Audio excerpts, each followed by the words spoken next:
Bab 24 Menemui Aiman. Pagi ini Abizar, Devina dan Alika sudah bersiap untuk pergi ke kampung halaman Aiman. Beberapa buah tangan yang sudah disiapkan Ambar untuk Pak Agus dan istrinya, mantan sopir setia keluarga Al-Fatih. Hati-hati ya nak, dulu mama saat kesana sama almarhum papamu jalanan menuju rumah Pak Agus rusak parah. Semoga saja sekarang sudah bagus jalannya, ucap Ambar menasihati. Iya mah, itu kan sudah hampir 20 tahun yang lalu. Sekarang bantuan untuk pembangunan jalan sudah masuk ke daerah-daerah terpencil, ujar Abizar. Ya sudah, kalian segera berangkat biar nanti pulangnya nggak kemalaman. Kirimkan salam mama ke Pak Agus dan istrinya juga Na Aiman. Selesaikan masalah Alika dengan bijaksana, ucap wanita yang masih terlihat cantik di usia senja itu. Baik mah, insya Allah nanti Abi sampaikan salam mama ke Pak Agus dan keluarga, ucap Abizar sambil tersenyum pada sang mama. Pukul 12 siang mobil Abizar mulai masuk ke pura kampung. Itu pun ia harus melewati jalan yang berkelok dan sedikit berlumpur karena semalam hujan lebat. Setelah 3 kali bertanya pada penduduk sekitar, saat ini Abizar, Devina dan Alika sudah berada di depan rumah yang cukup mewah di kampung ini. Rumah dengan dinding kayu jati dan berornamen Jawa. Di halaman rumah yang cukup luas itu ada mobil yang sangat Abizar kenal. Ya, mobil itu milik Aiman. Abizar berharap ia bisa bertemu langsung dengan Aiman dan segera menyelesaikan masalah sang putri. Abizar harus berjuang demi kebahagiaan putri cantiknya. Itu bahkan ia rela menempuh perjalanan cukup panjang dan menyita waktu. Ia juga harus rela menghandle jadwal di rumah sakit tempatnya bekerja. Abizar mengetuk pintu jati yang ada di depannya sambil mengucap salam. Sedangkan Devina dan Alika berada di belakang dengan membawa bingkisan dari Ambar untuk keluarga Pak Agus. Sayup-sayup terdengar jawaban salam seorang wanita dari dalam rumah. Tidak lama pintu jati itu terbuka. Wanita berusia lebih tua dari sang mama dengan hijab lebar tersenyum pada mereka. Maaf, cari siapa ya? Tanya wanita itu masih dengan senyum mengembang di wajah. Perkenalkan, saya Abizar dan ini istri juga anak saya, ucap Abizar sopan. Ia perkirakan wanita yang ada di hadapannya adalah istri Pak Agus. Memang dulu selama bekerja di Jakarta Pak Agus hidup sendiri. Dan saat Miftah Bapak Aiman lulus SMA dan memutuskan melanjutkan kuliah di Jakarta, baru Pak Agus ada yang menemani.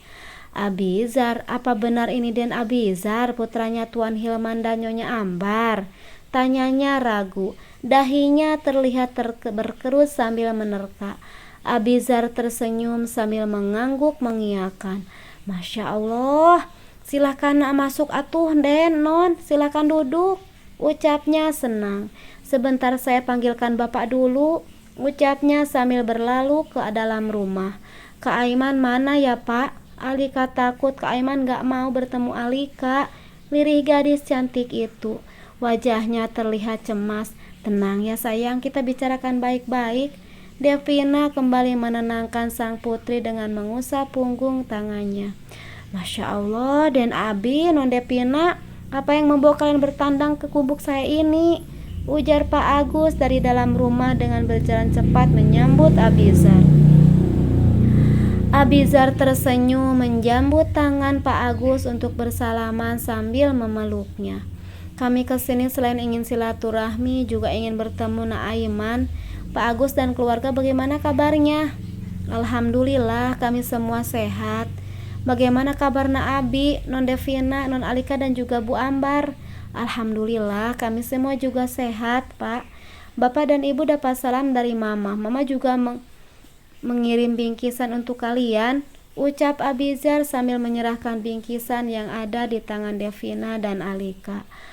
Alaika wa alaihi salam, salamkan kembali salam kami pada beliau. Masya Allah, jadi merepotkan, ucap istri Pak Agus.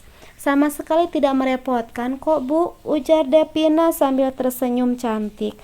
Oh iya, Dan Abi tadi bilang mencari cucu kami Aiman, tanya Pak Agus yang diangguki Abizar. Aimannya masih mengajar, menjelang maghrib baru datang. Kadang juga setelah maghrib, ujar Pak Agus. Seandainya kalau kami menemuinya di pesantren, apa diizinkan, Pak? Tanya Alika sopan. Entah.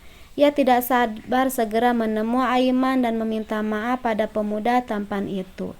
Tentu saja boleh, Non. Silahkan kalau kalian ingin menemuinya sekarang. Maaf, saya rasa kalian perlu istirahat dulu. Pasti kalian capek setelah melakukan perjalanan jauh, ucap Pak Agus. Ada pesantrennya jauh dari sini, Pak. Tidak jauh, Non. Pesantrennya ada di belakang rumah ini.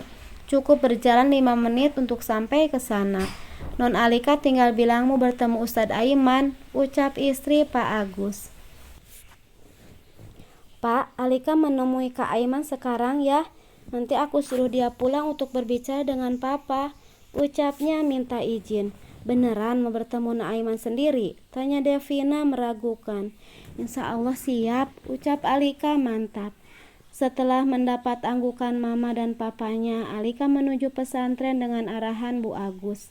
Alika melihat seorang laki-laki seusia Aiman sedang berdiri di depan gerbang pesantren. Assalamualaikum Ustadz, saya mau bertemu Ustadz Aiman, apa beliaunya ada? Tanya Alika sopan. Laki-laki itu memindai penampilan Alika yang memakai rok plisket abu-abu dan tunik putih gading bermotif bunga kecil dengan hijab senada roknya.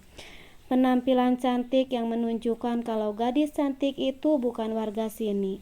Waalaikumsalam. Iya silakan, Ustadz Aimannya ada di dalam. Tadi baru selesai mengajar di kelas ula. Mungkin sekarang ada di kantor Madrasah Diniyah. Nanti mbaknya tinggal baca tulisan kantor Madrasah Diniyah dan masuk, ucap laki-laki itu mengarahkan. Alika berjalan dengan riang menuju ruangan yang diarahkan laki-laki tadi. Ia mengetuk pintu ruangan itu sambil mengucap salam. Terdengar dari dalam suara yang sangat ia kenal menjawab salam dan menyuruhnya masuk. Alika pun membuka pintu itu. Dek. Alika melihat Aiman tidak sendiri di ruangan itu. Ada 2 wanita juga, 1 laki-laki lagi duduk di ruangan itu sambil memegang Al-Quran dan tafsir. Aiman melihat ke arah pintu. Ia terkejut mendapati Alika berdiri di sana. Gadis yang ia cintai, yang ia rindukan, juga gadis yang telah mematahkan hatinya dengan ucapan kasar merendahkan statusnya. Alika, lirihnya.